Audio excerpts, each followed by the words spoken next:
నమస్కారం భక్తిప్రదం కార్యక్రమానికి స్వాగతం. విశ్వానికి ఆదర్శం హైందవం అంటే అతిశయోక్తి కాదేమో.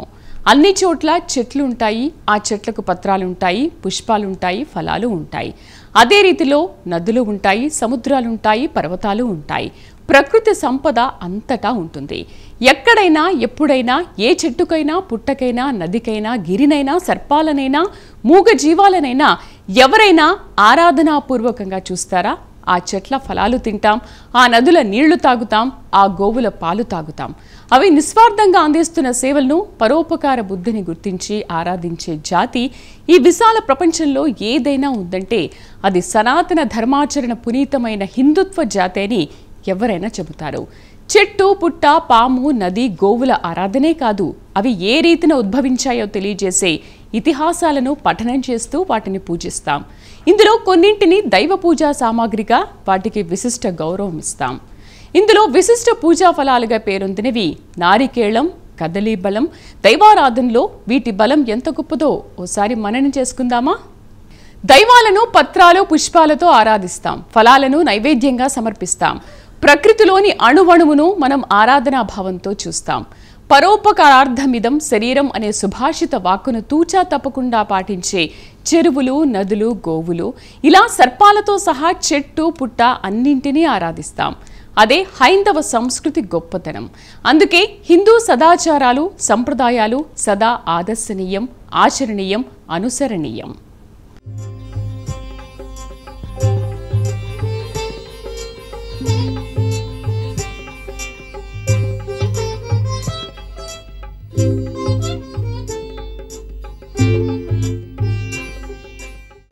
అదో అగ్రరాజ్యం కావచ్చు, ఉగ్రరాజ్యం కావచ్చు, ఉష్ణమండలం అవ్వచ్చు, శీతల ప్రదేశం కూడా కావచ్చు. ఆయా ప్రాంతాలకు అనుగుణంగా అక్కడ తరువులు ఉంటాయి. పుష్కలంగా నీళ్లిచ్చే నదులుంటాయి, ఉరకలు వేసే జలపాతాలుంటాయి, గుమ్మపాలిచ్చే పశువులు ఉంటాయి. పత్ర శోభితంగా సౌగంధికంగా పుష్ప నిలయాలుగా ఉండే చెట్లు కూడా ఉంటాయి. ఆ పత్రాలు, పుష్పాలు, కాయలు, ఫలాలు స్వీయ ప్రయోజనార్థం తప్ప దైవ పూజారాధనలో, ధార్మిక ఆరాధనల్లో వినియోగిస్తున్నట్లు కనిపించదు.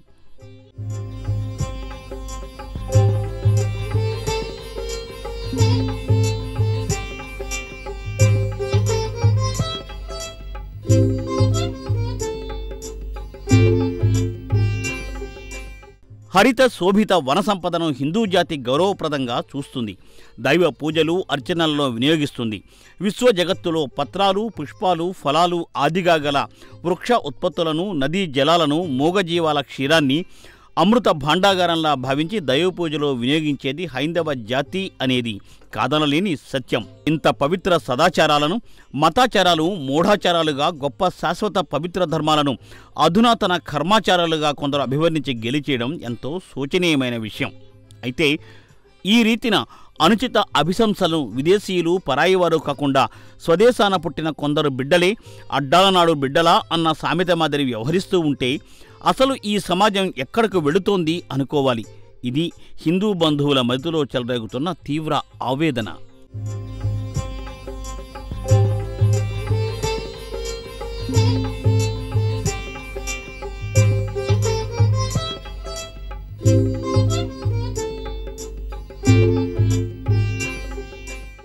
హిందూ సాంప్రదాయంలో ఎక్కడ చూసినా మంచే దర్శనమిస్తుంది. ఆప్యాయత, ఆదరణ, అనురాగాలే కనిపిస్తాయి. రాళ్లతో కొట్టిన కళ్ళనీళ్లు పెట్టుకోకుండా తీయటి పండ్లు అందించే తరువులకు పుణ్యఫలాలు కల్పించే జాతి హైందవ జాతి. వినాయక చవితి వస్తే ఏం చేస్తాం? తరువుల్లోని సమస్త పత్రాలు, పుష్పాలు, ఫలాలు తీసుకుని గణపతి దేవుణ్ణి ఆరాధిస్తాం. బతుకమ్మ సంబరాలలో పుష్పాలనే దైవంగా ఆరాధిస్తాం.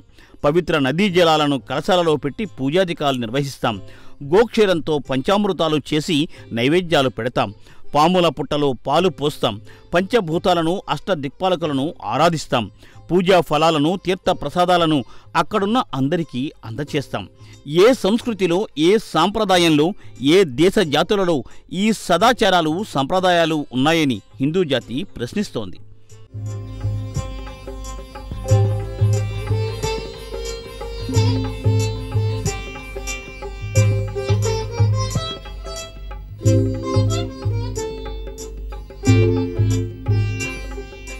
చెట్టు పుట్ట, నది, సాగరాలకు దైవస్థానం ఇచ్చి పూజలు చేయడమే కాదు, సమస్త దేవతల నిలయంగా భావించే గోమాత, భూమాతల వైభవాన్ని హిందూ జాతి యావత్ జగత్కు చాటి చెబుతుంది. శుభ అశుభ కార్యాలు ఇందులోనైనా గోవు, గోసంతతి ఉండాల్సిందే. హైందవ పురాణాల ప్రకారం మానవుడు కాలం చేశాక పరలోక ప్రయాణం చేసినప్పుడు వైతరిణి అనే భయంకర జుగుత్సాకర నదిని దాటాల్సి వచ్చినప్పుడు గోరక్షణే, గోదాన ఫలమే ఆ గండం నుండి గట్టెక్కిస్తుందని పురాణ పెద్దలు చెబుతారు.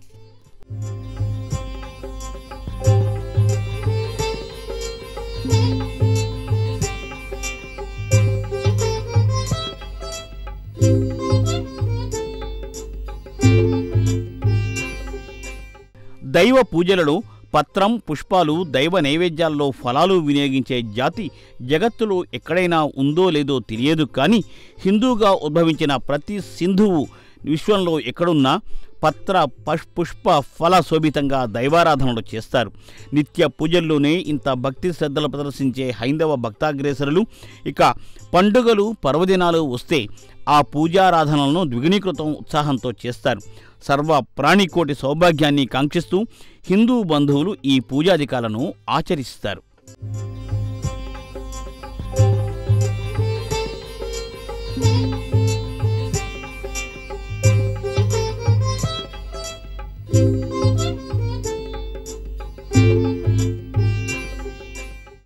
మర్యాద, మన్నన, ఆదరణ, ఆప్యాయత, అనురాగం, దైవభక్తి, పూజలు, అర్చనలు, అభిషేకాలు, దేశభక్తి, పెద్దలపై భక్తి, ఇన్ని సద్గుణాల సంపన్నులుగా పేరొందిన హిందూ బంధువులు ప్రాచీన సాంప్రదాయకులు, పూర్వీకులు అందించిన ఆచార వ్యవహారాలను తూచా తప్పకుండా పాటిస్తారు. సనాతన ధర్మం, హిందూ ధర్మం, ఆర్షధర్మం ఇలా ప్రతి ధర్మంలో పునీతమై సర్వ మానవాళి శ్రేయస్సు కాంక్షిస్తారు.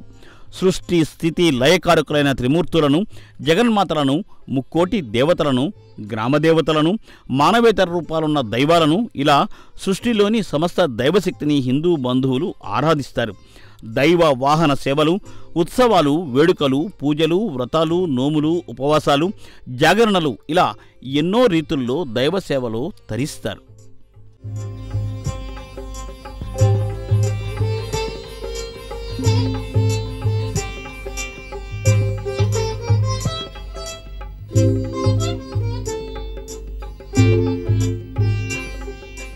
పూజల్లో పత్రాలు, పుష్పాలు విరివిగా వినియోగించడం విదితమే.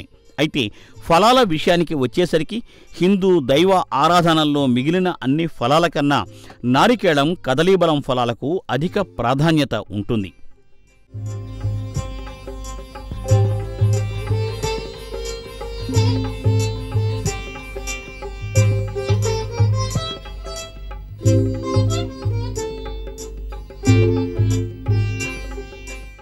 దైవారాధనలు ఎన్నో రీతుల్లో ఉంటాయి. పూజలు, అర్చనలు, అభిషేకాలు, కైంకర్యాలు ఇలా ఎన్నో రీతుల్లో పూజాధికాలను చేస్తాం.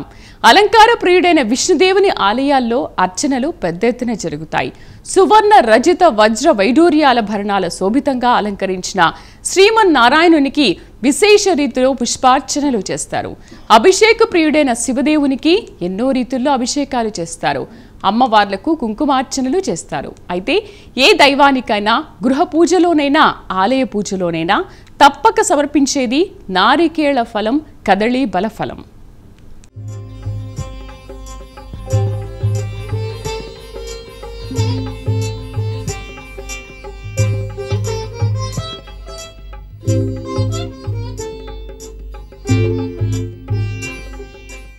ఒక్కో గుడిలో ఒక్కో రీతిలో పూజలు, అర్చనలు, అభిషేకాలు ఉండవచ్చు.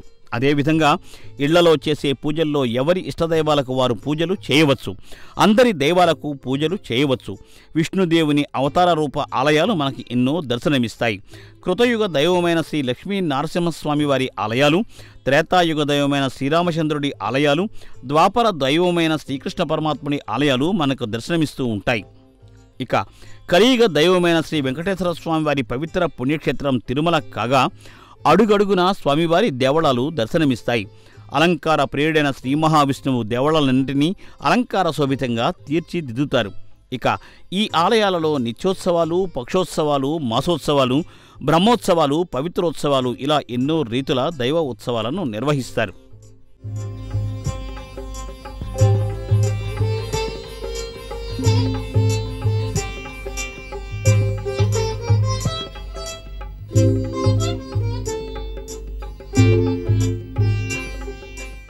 ముక్కంటి మూడో కన్ను తెరవాల్సి వస్తే ముక్కోపి, భక్త బాంధవుడు, ఉబ్బు శంకరుడు, గరళకంఠుడు, సరళ హృదయుడు, సర్వేశ్వరుడు శంకరుడు. అభిషేక ప్రియుడైన శివుడికి మారేడు అంటే మహాప్రీతి. మారేడు తరువు శివభక్తి అపారం. మారేడులోని పత్రం, పుష్పం, ఫలం ఇలా ప్రతి అణువణువు నిరంతరాయంగా శివనామస్మరణ చేస్తుంది. అందుకే మారేడు అంటే మహాదేవుడికి అంత ఇష్టం. శివాలయంలో మామూలు రోజులైనా ఏ చిన్న పర్వదినంలోనైనా మారేడు వినియోగం తప్పనిసరిగా ఉంటుంది. ఇక మాస శివరాత్రుల్లో సైతం ఈ పూజలు, అభిషేకాలు పెద్ద ఎత్తున నిర్వహిస్తారు. మహాశివరాత్రి లింగోద్భవ కాలం వచ్చిందంటే భక్తుల హడావుడి అంతా ఇంతా కాదు. లక్షపత్రి పూజలు, బిల్వార్చనలు, అభిషేకాలు, నమక చమక పారాయణలు, మరోవైపు అమ్మవారికి కుంకుమార్చనలు ఇలా పూర్ణ భక్తిరస వాతావరణం దర్శనమిస్తుంది. మహాశివరాత్రి నాడు మహాదేవుని ఆలయాలన్నీ కైలాసాన్ని తలపిస్తాయి.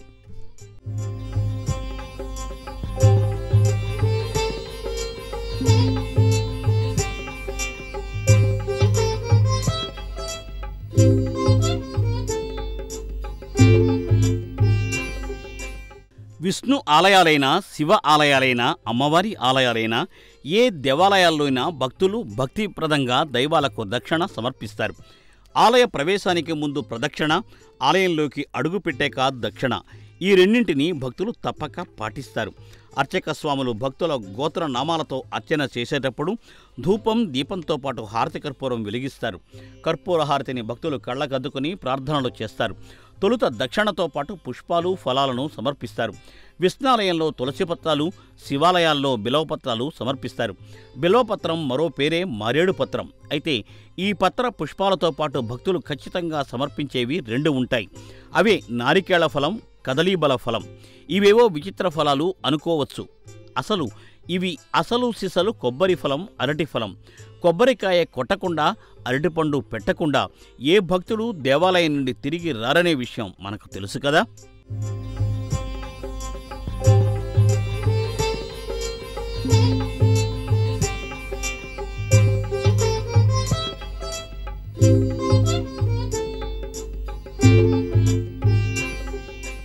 అంతటి విశిష్టమైన నారికేళ, కదలీబల ఫలాల దైవబల శక్తి ఏంటో, మిగిలిన ఏ ఫలాలను భగవంతునికి సమర్పించినా సమర్పించకపోయినా కొబ్బరికాయలు, అరటిపండ్లను దైవ ఆలయాల్లో తప్పక సమర్పిస్తారు. అమృత ఫలాలు, రాజఫలాలు, దివ్య ఫలాలుగా పేరొందిన ఇతర ఫలాలకు సైతం అరటి, కొబ్బరి తర్వాత మాత్రమే స్థానం ఉంటుంది.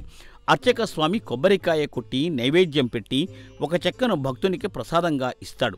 అదేవిధంగా అరటిపండ్లను నైవేద్యంగా పెట్టి కొన్నింటిని భక్తునికి అందచేస్తాడు.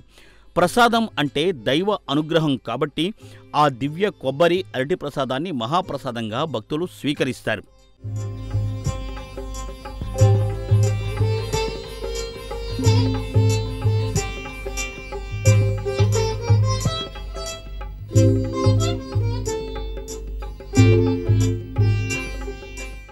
ఇక నారికేళ, కదలీబల ఫలాలకు ఎందుకు ఇంత విశిష్టత వచ్చింది, వీటికి ఉన్న పురాణ ప్రాధాన్యం ఏంటి అనే విషయాలను చూస్తే కొబ్బరి హైందవ సాంప్రదాయం, ఆచార వ్యవహారాల్లో నారికేళ ఫలాన్ని పవిత్ర ఫలంగా భావిస్తారు.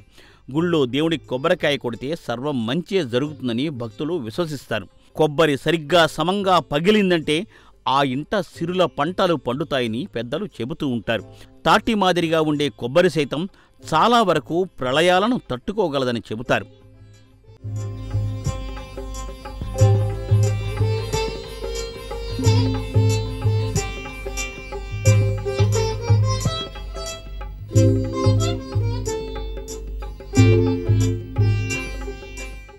శుభాశుభ కార్యం ఏదైనా కొబ్బరి, అరటిని వినియోగిస్తారు. ఇక పూజార్చనల్లో, శంకుస్థాపనల్లో, వివాహాల్లో, గృహప్రవేశాల్లో చాలా వరకు తంతు అంతా కొబ్బరికాయలు, అరటిపండ్లతోనే కూడి ఉంటుంది. వీటి వెనుక ఉన్న అంతరార్థాన్ని గమనిస్తే ఎన్నో ధార్మిక విషయాలు తెలుస్తాయి. సనాతన ధర్మంలో కొబ్బరికాయకు ఉన్న విశిష్టత అంతా ఇంతా కాదని ఏ పురాణ పెద్దలైనా చెబుతారు. మానవ శరీరానికి ప్రతీకగా కొబ్బరికాయను చెబుతారు. కొబ్బరి పీచును అహంకారానికి ప్రతీక అంటారు. శ్వేతవర్ణంలో స్వచ్ఛంగా ఉండే కొబ్బరి లోపలి భాగాన్ని మనస్సుకు ప్రతీకగా తెలియచేస్తారు. కొబ్బరికాయలోని కొబ్బరి నీరును నిర్మలత్వానికి సంకేతంగా చెబుతూ ఉంటారు. మానవుడు తనలోని అహంకారాన్ని విడిచిపెట్టి నిర్మలమైన మనస్సుతో భగవంతునికి తనను తాను సమర్పించుకుంటున్నాననే భావన స్ఫురించడం కోసం కొబ్బరికాయ కొడతాడని పండిత పెద్దలు అర్చక స్వాములు తెలియచేస్తున్నారు. కొబ్బరికి ఉండే కళను సూక్ష్మ స్థూల కారణ శరీరానికి ప్రత్యేకంగా తెలియచేస్తారని అంటున్నారు.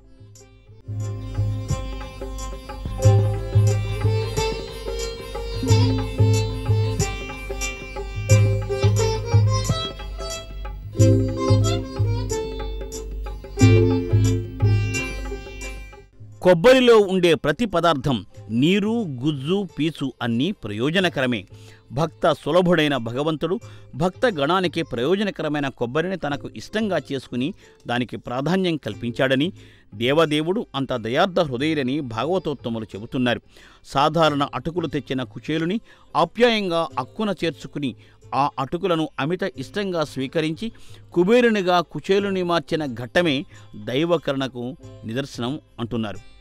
సమంతక మణితో సహా సర్వ సువర్ణ భాండాగారంగా తెచ్చి తూచిన తూగని శ్రీకృష్ణుడు ఒక్క తులసి దళంతో త్రాసులో తూగాడు అంటే ఆ దేవదేవుడు ఎంత భక్త వరదుడో అర్థమవుతుందని చెబుతున్నారు.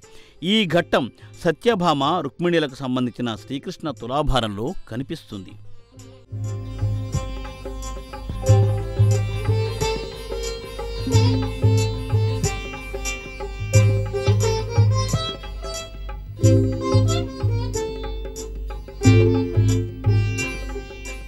కొబ్బరి, అరటి పండ్లను సువర్ణం, రజతంతో పోల్చవచ్చేమో. బంగారం అనగానే వెండి అనే మాట కూడా వినిపిస్తుంది. కొబ్బరికాయ అనగానే అరటిపండే కంటికి కనిపిస్తుంది. అరటిలో ప్రతి అణువును దైవ కార్యాలలో వినియోగిస్తారు. వంటకాలు, విందు భోజనాలలో అరటి వినియోగం గురించి ప్రత్యేకించి చెప్పే పనే లేదు. అరటికాయ, అరటి పువ్వు కూర, అరటి దూట పచ్చడి, ఆఖరిలో అరటిపండు.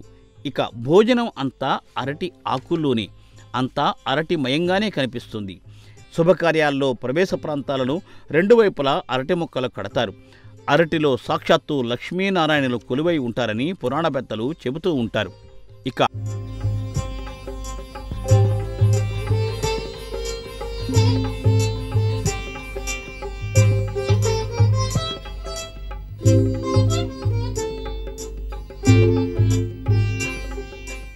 పూజా కార్యక్రమాలలో ఏ పుష్పాలు, పత్రాలు, ఇతర పూజా సామాగ్రి అయినా అంతా అరటి ఆకుల్లోనే పెడతారు.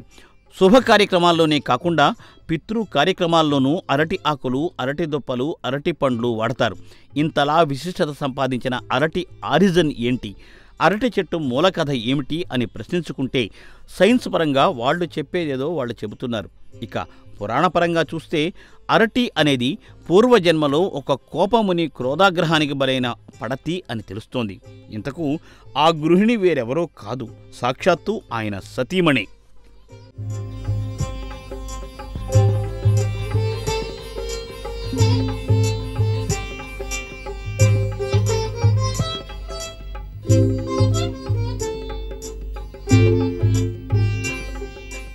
దూర్వాసుడు ఈ మాట వినగానే టక్కున గుర్తొచ్చేది క్రోధ జ్వాలలు. కోపాన్నే అలంకారం చేసుకుని కోపాగ్రేసర మహామునిగా పేరు తెచ్చుకున్న దుర్వాసుడు సకల విద్యా పారంగతుడు, సర్వశాస్త్ర కోవిదుడు, అమిత దైవభక్తుడు, అతి పవిత్ర శివకవచ రచనాకర్త దుర్వాసుడే. రుద్రకవచం చదివితే సమస్త దుఃఖాలు తొలగి సర్వ సౌఖ్యాలు కలుగుతాయని, మోక్ష సిద్ధికి సునాయాస మార్గం శివకవచ పఠనం అని పురాణ ప్రముఖులు చెబుతూ ఉంటారు.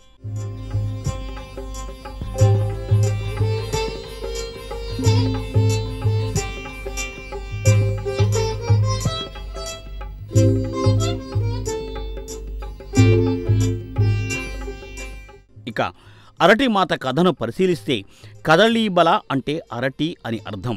మహాకోపిష్టి అయిన దుర్వాసుని భార్య కదళి మహాసాధ్వీమణి, శాంతగుణ సంపన్నురాలు. ఒక దుర్దినాన కోపిష్టి ముని తన పర్ణశాల ఆవరణలో నిద్రకు ఉపక్రమించాడు. అయితే సాయం సంధ్యా సమయం అయినా దుర్వాసుడు నిద్ర లేవలేదు. ప్రతి సాయంత్రం ప్రదోషపు వేళ శివార్చన చేయడం దుర్వాసునికి అలవాటు. ఎలాంటి విపత్కర పరిస్థితులు తలెత్తినా ప్రదోషపు శివపూజ చేయకుండా దుర్వాసుడు ఉండనే ఉండడు.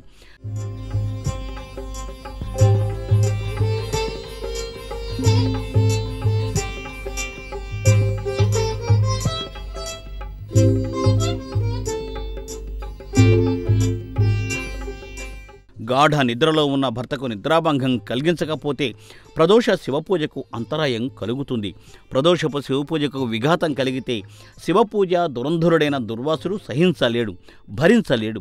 భర్తకు బాధ కలిగించే ఏ పనిని భార్య కలిగించకూడదు. భర్త దుర్వాసుని నిద్ర లేపడమా, లేపకుండా ఉండడమా, ఏం చేయాలో తెలియక ఆ మహా ఇల్లాలు కదలికి దిక్కుతోచని పరిస్థితి ఏర్పడింది.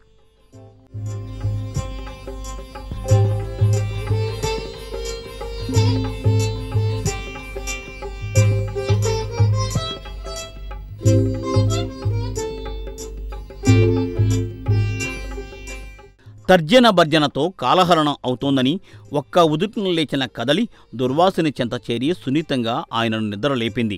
గాఢ నిద్రలో ఉన్న కోపిష్టి దుర్వాసుడి వల్ల పాపిష్టి పని జరిగిపోయింది. అలాగనే ఆ మహాముని ఆమెకు శాపం ఇవ్వనేలేదు, ఏ చర్య తీసుకోలేదు. కోపమే అలంకారంగా భాసిల్లే దుర్వాసుడు నిద్ర లేచిన వెంటనే ఆయన నేత్రాల నుండి అసంకల్పితంగా క్రోధజ్వాలలు వెలువడ్డాయి. అంతే, కబళి భస్మీపటలం అయిపోయింది. కళ్ళజుటే కాలి బూడిదైన భార్య కదల్ని చూసి దుర్వాసుడు దుఃఖితుడవుతాడు.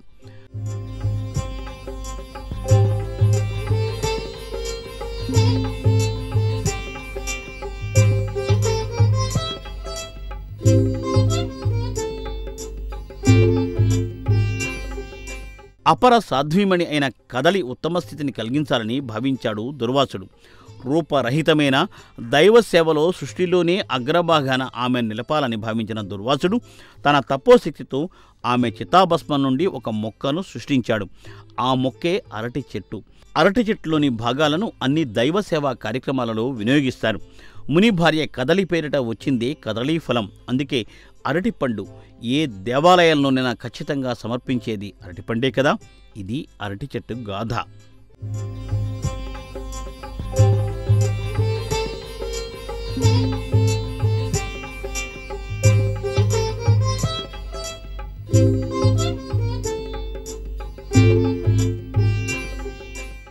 ఏది ఎప్పుడు ఎందుకు ఎలా జరుగుతుందో ఎవరికీ తెలియదు.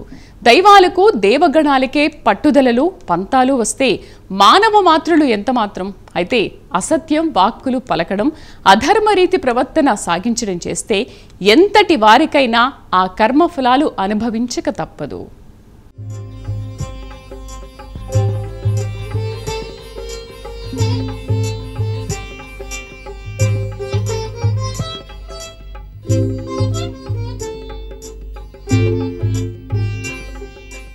సృష్టి స్థితి లయకారకులు బ్రహ్మ విష్ణు మహేశ్వరులు. వీరిది అన్నింటా ఒకే మాట, ఒకే బాట. అయితే కర్మానుసారేణ బుద్ధి అనే ప్రాణికోటికే కాదు దైవగణాలకు కూడా ఉంటుందని, ఆ కర్మఫలాలు వారు అనుభవించక తప్పదని ఆద్యంతరహితుడి పురాణగాథ ద్వారా తెలియవస్తోంది.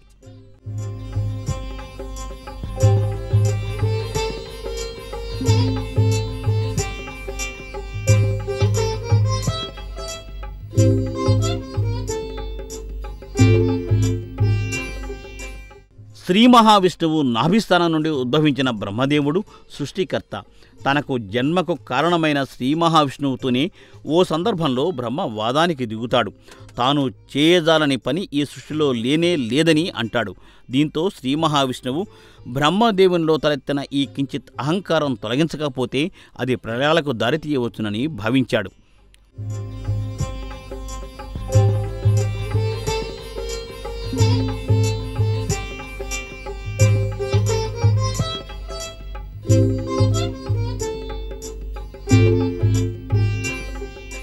శ్రీహరి సర్వోత్తమ దైవమని సమస్త శాస్త్రాలు తెలియచేస్తున్నాయి.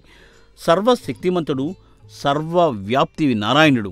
బ్రహ్మలో తలెత్తిన స్వల్ప అజ్ఞాన అహంకారానికి తొలగించడానికి ఉద్యుక్తుడు అవుతూ ఉండగా పరమశివుడు అక్కడ ప్రత్యక్షమయ్యాడు.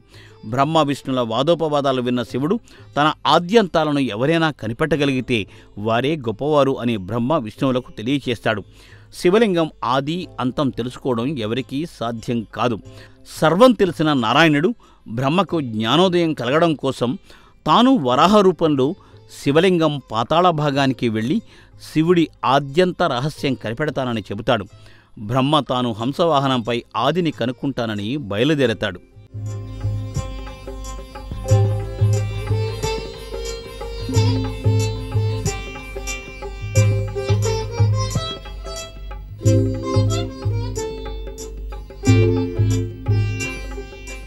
శ్రీ మహావిష్ణువు కొంత దూరం వరాహ రూపంలో వెళ్ళి తాను కనుగొనలేకపోయానని శివుడికి చెబుతాడు.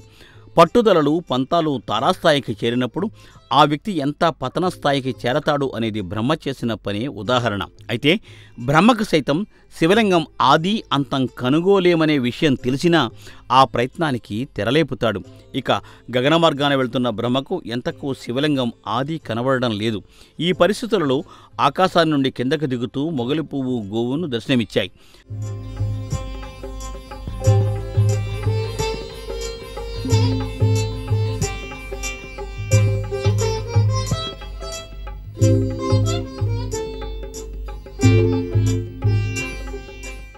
గోవు మొగలి పువ్వులకు అప్పటి వరకు సత్యదూరమైన పలుకులు అంటే ఏమిటో తెలియవు. అయితే బ్రహ్మ తాను శివుడి శిరోభాగమైన ఆదిని కనుగొన్నానని గోవును మొగలి పువ్వును కోరతాడు. సర్వశక్తిమంతుడు అల్పప్రాణులను సాయం అర్థిస్తే అవి ఎలా తిరస్కరిస్తాయి? ఏనాడు ఏ తప్పు చేయని తమకు ఈ అసత్య దోషం సంభవిస్తుంది అని మదనపడ్డాయి. సృష్టికర్త బ్రహ్మను కాదనగల ధైర్యం ఎవరికుంటుంది? రాబోయే పరిణామాలు క్లిష్టంగా ఉంటాయని తెలిసినా అనంగీకారంగానే బ్రహ్మకు అంగీకారం తెలియచేస్తాయి.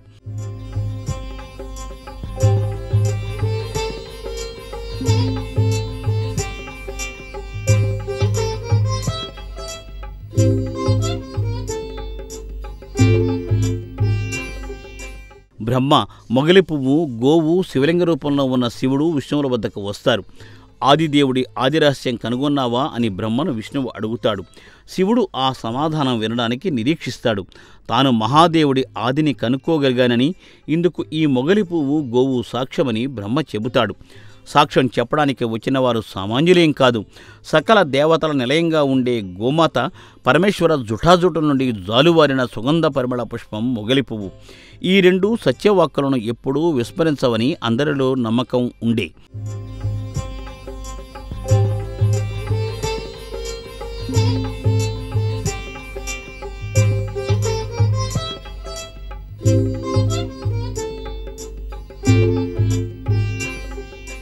అయితే ఏర్పడిన విపత్కర పరిస్థితి వల్ల గోవు మొగలి పువ్వులకు అబద్ధం ఆడాల్సిన పరిస్థితి వస్తుంది. పూజలు అందుకోవడమే కానీ పూజలు చేయడం తెలియని విష్ణువు బ్రహ్మ విజయం సాధించాడని గోవు మొగలి పువ్వు చెప్పడంతో సంతసించి బ్రహ్మకు పూజ చేయడానికి ఉద్యుక్తుడవుతాడు. అప్పుడు జగద్రక్షకుడైన శివుడు మొగలి పువ్వును గోవును ఇది నిజమా అని ప్రశ్నిస్తాడు. మొగలి పువ్వు అవునని చెబుతుంది. గోవు తలతో నిజమని చెప్పి తోకతో కాదని చెబుతుంది. అయితే చివరకు ఆద్యంతరహితుని ఆది అంతం కనుక్కోవడం ఎవరి తరం కాదని తేటతెల్లం అయ్యాక తాము ప్రవర్తించిన తీరుకు ముగ్గురు సిగ్గుపడతారు.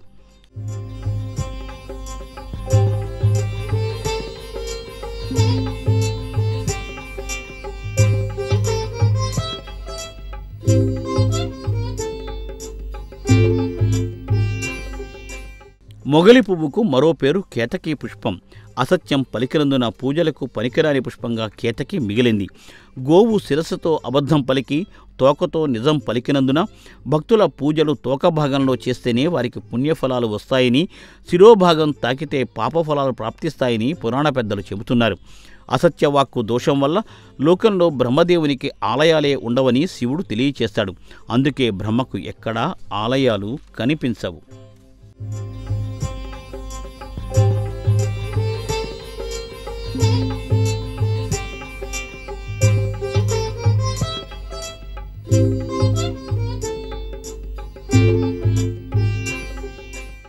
సాక్షాత్తు శివుని జుఠాజుట నుండి జన్మించిన తాను శివ సాన్నిధ్యంలో ఉండి పాపఫలాలకు గురికావడం ఏంటి?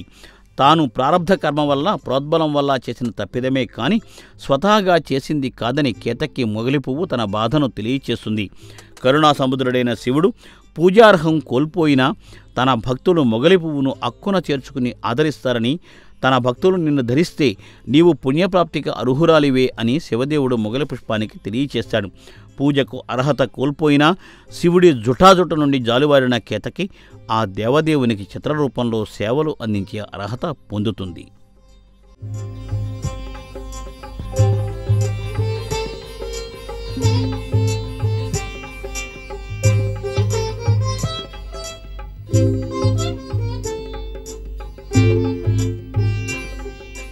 పడ్డవాడు చెడ్డవాడు కాదు అంటారు పెద్దలు. అయితే అకారణ కష్టాలు మీద పడినప్పుడు కొంత ఆవేదన ఉంటుంది.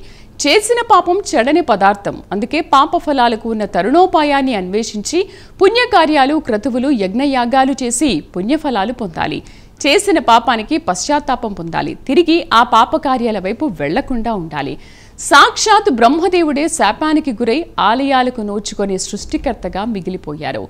ఇక సర్వదేవతల నిలయంగా పేరొందిన గోమాత శిరస్సుతో అసత్యం, తోకతో సత్యం చెప్పడం వల్ల శుభాశుభ కార్యాలు దేంట్లోనైనా పూజలందుకునే ఈ మహత్తర దేనువు స్వల్ప తిరస్కారం ఎదుర్కోవాల్సి వచ్చింది. సాక్షాత్ శివుని జటాజుటం నుంచి రాలిన కేతకీ పుష్పం పూజార్హత కోల్పోయింది. అందుకే ఎన్ని క్లిష్టతరమైన పరిస్థితులు వచ్చినా, ఎంత గొప్పవారైనా తప్పుడు మార్గం అవలంబించమని చెప్పినా, తప్పుడు పనులు చేయమన్నా నిర్వర్థంగా తిరస్కరించాలి. ఆ ధైర్యం కలగజేయమని దైవాన్ని ప్రార్థించాలి. ఇది వాటి భక్తిప్రదం కార్యక్రమం. రేపటి భక్తిప్రదంలో మళ్ళీ కలుద్దాం. నమస్కారం.